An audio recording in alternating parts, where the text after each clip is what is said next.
नुक़सान थियो त जवाब असां पाण ॾींदासीं। तूं बस जो मालिक।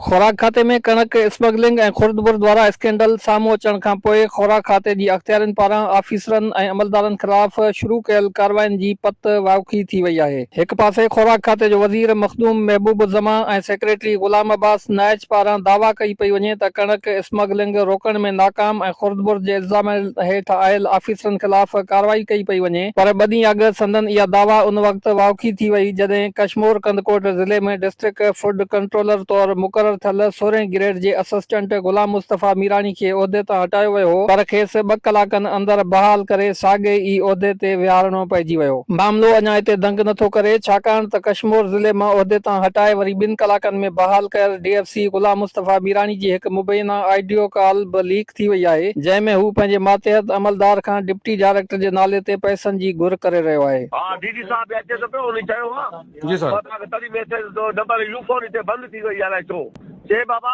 ॻाल्हि इहा आहे त मूंखे मथो जो ॿियो बि हुकुम मिलियो आहे, सम्झी? जी सर। हा मूंखे उहो मथो ॿियो बि हुकुम मिलियो आहे। अच्छा माना हुनजो पंहिंजो हिसाब किताब? बाबा इहो सॼो टोटली जेको बि आहे न ॾेवणो त DFC खे पवंदो आहे न सभु कुझु। मां सम्झां थो, हाणे हिन से ॻाल्हायो थी सही कुझु छा चई छा न हिकिड़ो मिनट बाबा तव्हां इहो जेको आहे न जेको 1100 रुपया तव्हांखे चया आहिनि न, तव्हां उहो 1100 रुपये जे हिसाब से तव्हां खणी अचिजो।